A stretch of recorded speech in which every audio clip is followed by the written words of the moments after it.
Bapak Ibu Saudara, kita buka dulu dalam kitab Mazmur pasal 42. Kalau kita membicara tentang perbedaan, tentang persatuan, pasti ada perbedaan.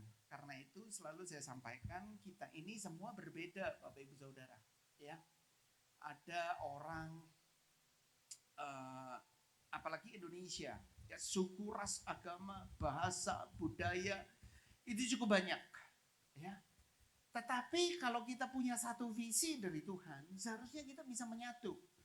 Nah, bagaimana kita ini dengan fungsi yang berbeda, different roles. Beda, kita semua punya fungsi yang banyak, yang berbeda. Tapi gimana kita tetap bisa hidup dalam satu tujuan. Yang mau saya bahas di poin yang pertama adalah kita harus beres sama Tuhan. Bapak Ibu Saudara, sama-sama katakan, beres sama Tuhan. 2, 3. Orang yang gak beres sama Tuhan, gak beres sama dirinya sendiri. Orang yang gak beres sama Tuhan, gak beres sama dirinya sendiri, pasti gak beres sama orang lain. Amin. Siapa yang bawa handphone pergi keluar kota atau kerja, mungkin kecilkan G-nya. Saya kalau teriak dikit agak. Siapa yang pergi keluar kota kerja bawa handphone tapi gak bawa charger? Ada? Gak bawa power bank? Gimana caranya kita bawa handphone ini, ya kita pergi kemana-mana, lalu dayanya habis, gak diisi. Atau kita pergi, gak ada jaringan internet, gak ada wifi. Ya, apakah kita bisa nyalakan handphone kita? Apakah kita bisa akses internet kita? Gak bisa. Ya. Kita harus selalu punya yang namanya, kalau punya handphone pasti punya charger. Ya. Punya handphone pasti punya kuota, ya enggak? Ya ada enggak teman yang suka nebeng? Minta hotspot dong, wifi dong. Ya, buncen orang kayak gitu ya. Udah pinjam hotspot, nontonnya YouTube lagi, ngabisin kuota. Ya, iman tuh enggak bisa nebeng. Amin, Bapak Ibu Saudara. Kalau kita punya handphone, kita harus punya charger, kita harus punya jaringan. Begitu juga dengan kehidupan rohani kita. Kehidupan rohani kita, kalau kita jadi anak Tuhan, tiap pagi kita nggak ngecas HP kita. Pagi-pagi yang kita buka scroll Instagram, kita buka WA, udah ada bos marah-marah di situ. Pagi-pagi kita udah buka email isinya tagihan. Pagi-pagi kita udah malam waktunya tidur kita lihat HP. Share ini, share itu ke grup arisan. Weh, lo kan kafe iki wapi kon menenang rene ya. Nggak doa, nggak baca Alkitab. Padahal ada lagu, ya, ku terhubung denganmu, selalu melekat di hatimu, firman-Mu itulah dasar hidup. Kenapa orang banyak sekarang anak muda Gen Z? Lihat, barusan lompat lagi di jembatan Suhat, umur berapa? Masih muda lompat di jembatan Suhat, umur 23 tahun. 23. Mungkin kita yang tua-tua ini mungkin mikir, nah masalahmu apa sih kok cek abot teman. Aku ini diterpa badai tumbang berdiri lagi, terpa badai tumbang berdiri lagi. Ya, gak semua orang kuat dengan masalahnya sendiri-sendiri. Yang terpenting di sini, hubungan kita beres sama Tuhan gak? Amin. Kalau kita pagi-pagi, bangun pagi, duduk di kasurmu, atau berlutut di tempat tidurmu. Orang yang berlutut di hadapan Tuhan, dia sanggup menghadapi setiap hal, setiap hari dalam hidupnya. Amin. Pagi itu dicas dulu rohani kita. Jangan sibuk ngecas HP. Sibuk balas ini itu. Nomor sekian. Pokoknya aku mau pagi, sarapan pagiku adalah menyenangkan hati Tuhan. Amin. Kalau kita sama Tuhan beres hubungan kita. Ya, kita sama Tuhan intim. Ya, hubungan kita sama Tuhan baik. Kita akan selalu dikuatkan. Amin. Kita bisa nyanyi kayak lagu tadi. Walaupun gunung itu tak berpindah. Wah, iman yang besar firman Tuhan bilang. Iman yang bisa memindahkan gunung. Amin. Iman besar tuh iman yang memindahkan gunung. Tapi iman yang taat itu tetap percaya walaupun gunung itu gak berpindah. Simple aja.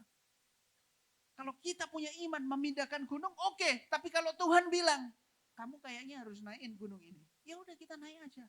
Mau-maunya Tuhan. Amin. Salah satu tips kita beres sama Tuhan gimana? Mazmur 42 ayat 6 kita baca sama-sama.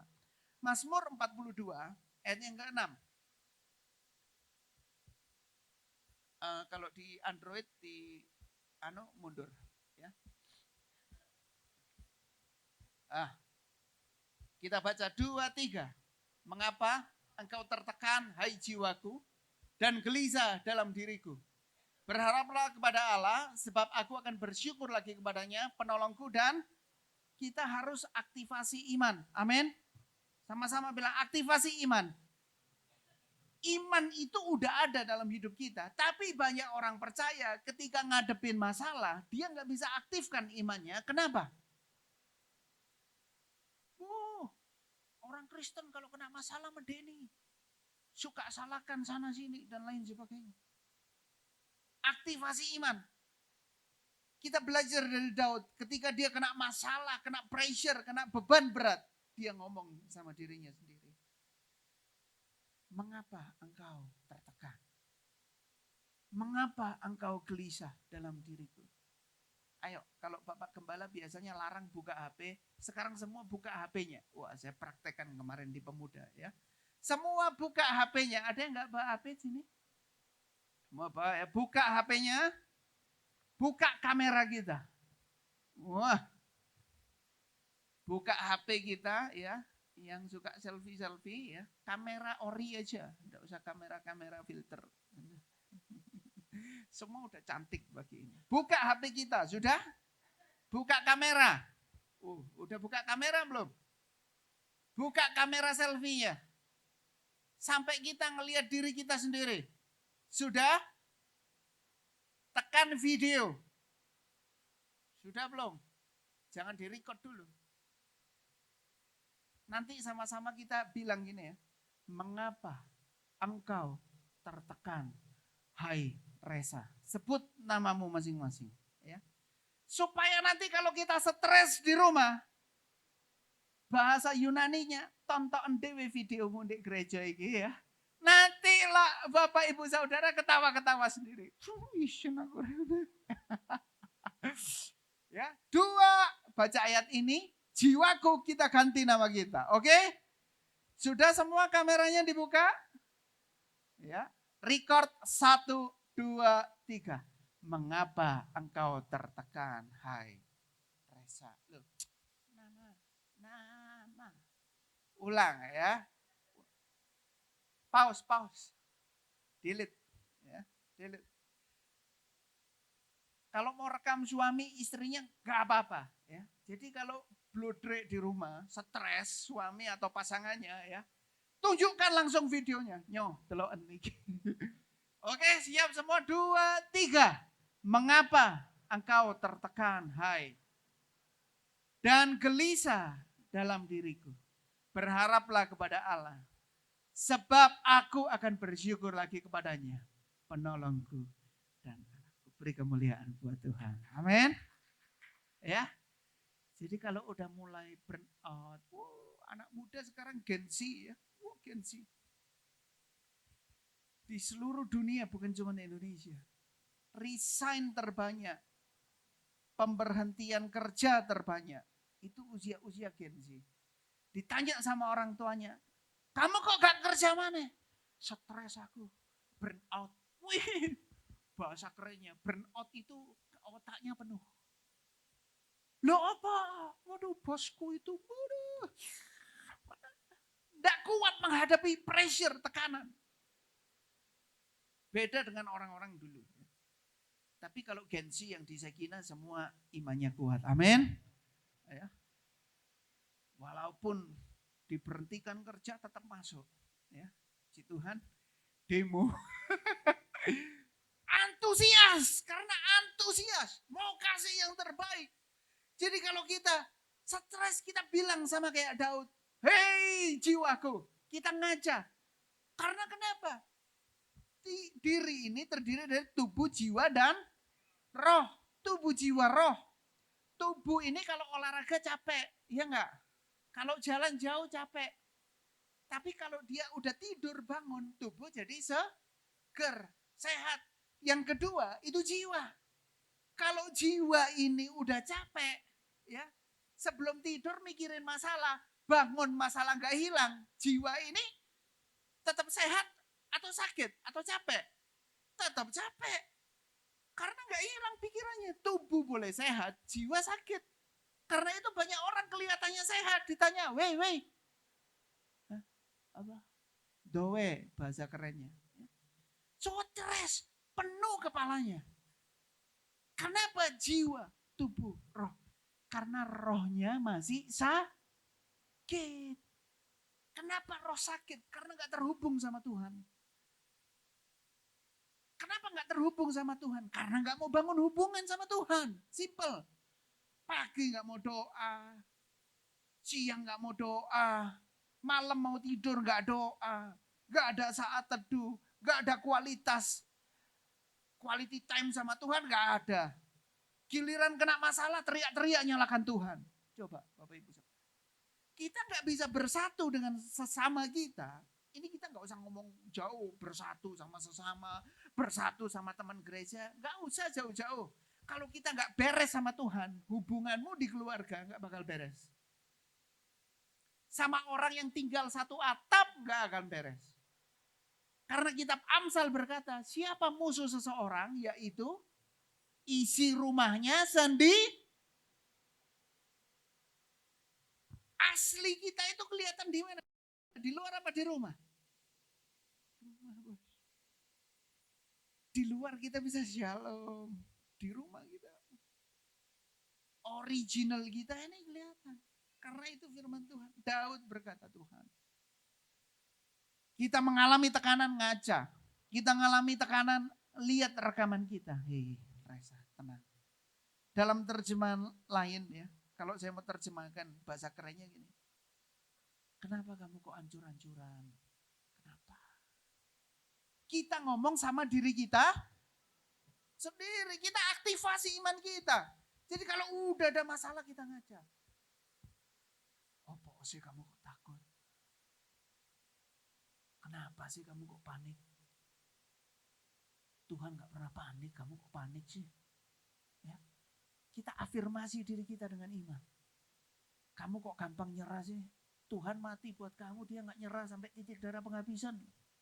Itu bahasanya Daud ketika dia bilang, Tuhan, seperti lagu tadi bilang, imanku bertanya, apakah masih ada harapan? Wah, kadang kita tanya sama diri kita, Tuhan, hidupku ini masih ada harapan gak sih? Kok tiap hari isi saya nangis terus Tuhan? Nangis berhenti, besok nangis lagi Tuhan, masalahku gak selesai-selesai. Karena kita selalu melihat yang buruk, melihat yang jelek, kita gak pernah mensyukuri kebaikan Tuhan. Jadi poin yang pertama, beres sama Tuhan. Amin. Gimana caranya? Bangun hubunganmu sama Tuhan. Ya, bangun pagi doa. Bangun pagi berlutut. Baca firman. Kita harus nyatu sama Tuhan. Hal yang kedua, poin yang kedua. Poin yang kedua, kita mau baca, Tuhan Yesus memanggil orang yang berbeda untuk satu tujuan. Sini ada enggak yang nikah seleranya langsung sama kayak pasangannya? Warna bajunya langsung sama. Aku suka warna hitam. Sama sih. Aku juga suka hitam. Dalam hatinya, epok-epok lah, cek match lah. Pura-pura aja lah dulu. Ya. Kamu suka makan apa? Gitu. Lontong sayur. Gitu. Pasangannya bilang, aku juga. Dalam hatinya, lontong sayur kan. Biasanya aku makan lontong sayur mules. Tapi demi pasangannya dia bilang, aku juga suka. Tidak ada manusia ini yang benar-benar cocok 100%. Ya enggak? Enggak ada yang cocok. Apalagi teman sepelayanan di gereja, ada yang cocok enggak? Enggak ada yang cocok.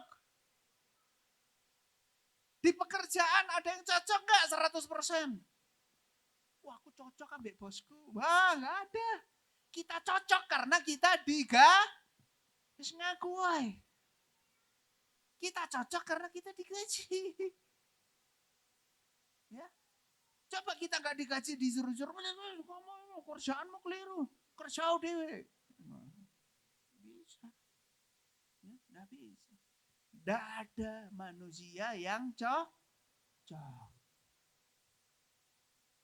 Adam Hawa. Pernah bertengkar nggak Adam dan Hawa? Ayo. Pernah bertengkar nggak Adam dan Hawa? Oh, tengkar. Tahu dari mana Pak Pendeta? Ketika Allah Bapa Elohim datang ke Taman Eden. Adam Hawa, di mana kamu? Aku malu Tuhan. Adam bilang gitu. Ngapain kok kamu malu, Dam? Mas Adam kok malu-malu? Kan aku yang ciptain kamu kok malu? Apa yang Adam bilang? Detik itu juga Adam menyalahkan Tuhan dan istri. Lihat. Detik itu juga Adam menyalahkan Tuhan sama istri. Tuhan, wanita yang engkau ciptakan, dia memberi aku buah terlarang itu. Paling dalam hati Hawa ini nyepaki kakinya Adam. Jok ngomong, lah kok gak ngelarang aku kok. Kamu gak ngelarang aku. Dicetol-cetol ini paling perutnya Adam ya. Kamu melok makan kok rame. Jadi gak bisa Bapak Ibu Saudara. Semua punya different rules. Kita punya fungsi yang berbeda. Lihat ketika Tuhan Yesus pilih murid. Tuhan Yesus pilih gak? Semua yang tak pilih orang suoge, orang kaya, orang pinter, orang yang jabatannya tinggi. Apakah Tuhan Yesus pilih murid seperti itu? Nah, Tuhan Yesus pilih penipu jadi muridnya. Tuhan Yesus pilih nelayan yang kasar jadi muridnya. Tuhan Yesus pilih dokter Lukas jadi muridnya. Tuhan Yesus pilih Yohanes, penulis yang puitis. Lihat kalau Bapak Ibu Saudara baca Matius, Markus, Lukas, Yohanes, gaya tulisannya beda. Matius pemungut cukai, Markus, Lukas dokter, tulisannya rapi, tulisannya terstruktur. Yohanes karena dia paling intim sama Tuhan, paling nulis kayak temen. Jadi coba Bapak Ibu Saudara punya 3 anak kayak saya, atau punya 5 teman di arisan, coba suruh. Coba kamu tulis sesuatu tentang aku.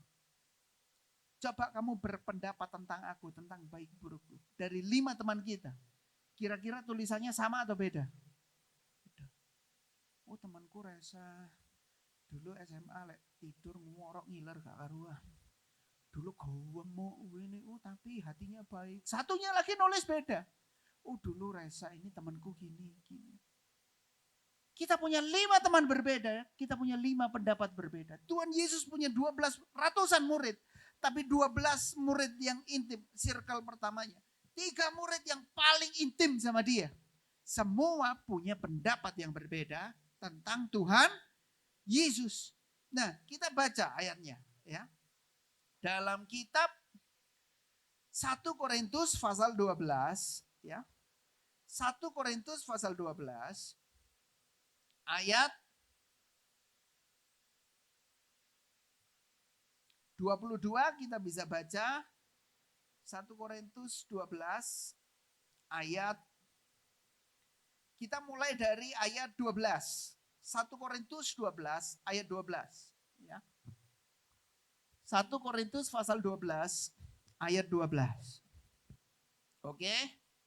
2, 3. Karena sama seperti tubuh itu satu dan anggota-anggotanya banyak, dan segala anggota itu sekalipun banyak merupakan satu tubuh. Demikian pula Kristus ayat 13. Sebab dalam satu roh kita semua, baik orang Yahudi maupun orang Yunani, baik budak maupun orang merdeka, telah dibaptis menjadi satu tubuh, dan kita semua diberi minum dari satu roh. Perhatikan Bapak Ibu Saudara. Tuhan Yesus mati di atas kayu salib bukan buat satu golongan tertentu. Amin. Saya suka di gereja karena kita berdiri sama tinggi, duduk sama rendah. Di gereja ini gak ada yang istimewa. Di gereja ini gak ada yang spesial. Di gereja ini yang diutamakan adalah Tuhan Yesus Kristus. Pernah nggak saya ngelarang Bapak Ibu Saudara duduk di depan? Oh, ini nanti khusus kalau Pak Camat datang duduk depan. Ya. Pernah saya melarang Bapak Ibu Saudara duduk sini? Even kalau Bapak Ibu Saudara mau lesehan sini monggo. Ya. Wah, aku tak dengar khotbah Ciloh, enak kayaknya. Enggak apa-apa. Di gereja ini tubuh Kristus, panggilannya beda, tapi tujuannya satu. Tuhan Yesus muridnya dari 12 background yang berbeda. Ada nelayan, ada tukang keuangan, ada dokter, semua beda tugas. Tapi tujuannya satu, mereka mengabarkan berita Injil tentang kerajaan Allah.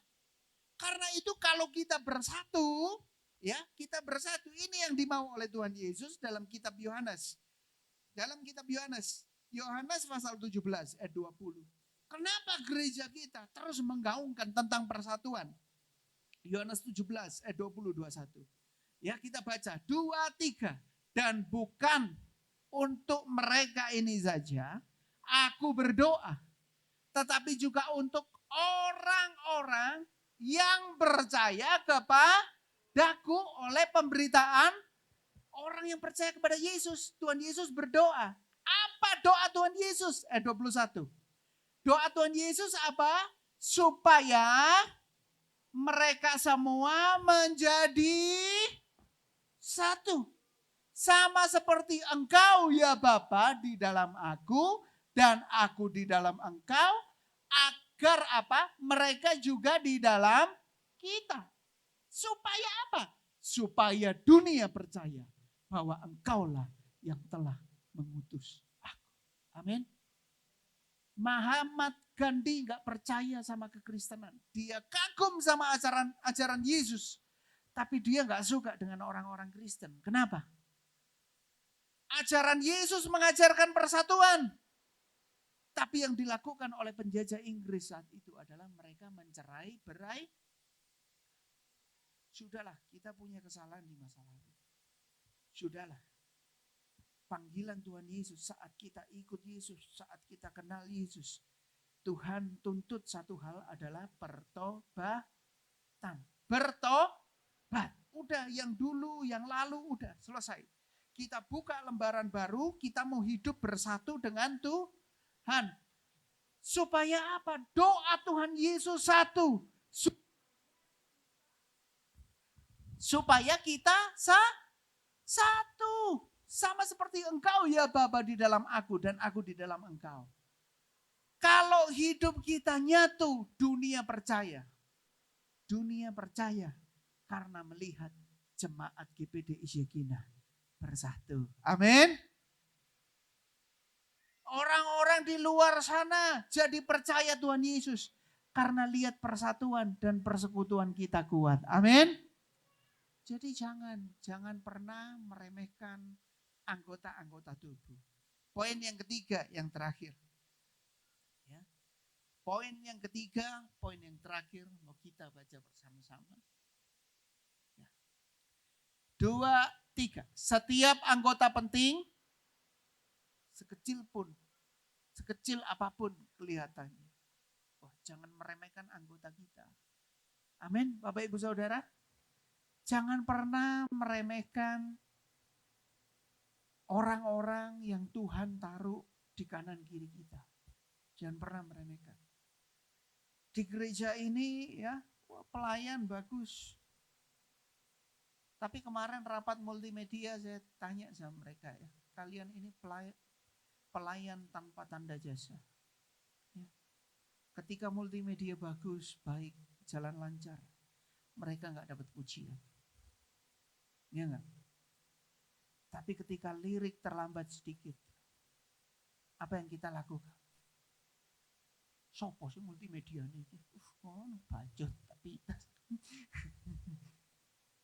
perannya mungkin gak kelihatan, tapi kita bisa buang air kecil. Ada yang bersihkan kemarin sama tadi pagi.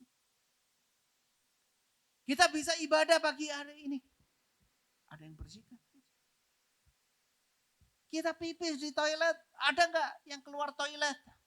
Di Malang memang bayar ya. Mungkin di kota-kota besar enggak. Ada nggak yang keluar toilet bilang sama petugasnya? Tulus nggak petugas toilet itu? Udah kita yang kencing, kita keluar dia bilang, makasih Pak. Saya lewat. Saya yang makasih. Bayangkan, Bapak Ibu Saudara pernah pergi ke mall, kita yang buang air kecil, selesai kita keluar buang air kecil, dia yang bilang makasih tukang bersih-bersihnya. Makasih Pak. Dalam hati saya, makasih apa? Makasih udah mampir apa? Makasih Pak. Pernah nggak kita bilang makasih sama orang-orang yang seperti itu? Pernah nggak kita jalan ngelihat petugas sampah, walaupun kita udah bayar sih bulanannya, pernah nggak kita datangin mereka bilang, makasih ya. Kadang kita cuman bilang makasih, dia itu hatinya ternyuh, tahu nggak Bapak Ibu Saudara? Seumur umur, baru kali ini bilang makasih. Ya. Pernah nggak kita mengucap syukur pada hal yang paling sepele kelihatannya? Bagian tubuh mungkin yang paling kecil. Bagian tubuh yang mungkin paling gak penting dalam hidup kita. 1 Korintus 12 ayat 22 ayat yang terakhir. 1 Korintus 12 ayat 22. Sebetulnya ini ayatnya banyak, cuman saya persingkat ya. 1 Korintus pasal 12 ayat 22. 2, 3. Malahan justru anggota-anggota tubuh yang nampaknya paling lemah, yang paling dibutuhkan. 23. Media. Enggak apa-apa, kamu gak terlihat tapi tetap di hati kami. 2, 3. Dan kepada anggota-anggota tubuh yang menurut pemandangan kita kurang terhormat, kita berikan penghormatan khusus. Dan terhadap anggota-anggota kita yang tidak elok, kita berikan perhatian. Amin. Pentingnya kesatuan. Prinsipnya satu. Jangan pernah menyepelekan tugas pokok fungsi apapun. Amin. Ayo. Bagian tubuh yang paling sering dikasih deodoran, tubuh mana? Ketiak. Ketiak kelihatan nggak dari luar? Hah? Ketiak kelihatan nggak dari luar? Tapi ketiak ini kalau nggak disabuni, ya, mohon maaf bicara, boloten. Dan kalau nggak dikasih pewangi, protes dia, ya nggak? Protes, dia akan mengeluarkan aroma yang semerbak. Firman Tuhan, kelihatannya nggak penting bagian tubuh ini, tapi harus dapat perhatianku khusus. Coba kita biasa hidup sama pembantu kita, ada asisten rumah tangga. Kemudian dia sakit, nggak usah seminggu deh, 3 hari. Kerepotan nggak kita? Repot kita. Waduh kok gak mlebu, ngono ae loro iki wah. Malang angin kencang. Ya kan? Musim sakit. Coba saya kasih ilustrasi sederhana gini. Semua buka tangannya, buka. Tangannya buka. Tutup, sisakan kelingking. Kelingking ini penting gak Bapak Ibu Saudara? Penting gak? Pentingan jempol Pak Pendeta. Kalau nggak ada jempol ini nyengkremnya nggak kuat tuh, kelingking. Coba jari kita ukurannya kayak jempol semua mau bersihkan hidung. Masuk nggak? Kon ya Tuhan kok keliru nyiptakan jari ini. Kelihatannya sepele tapi coba buka gini.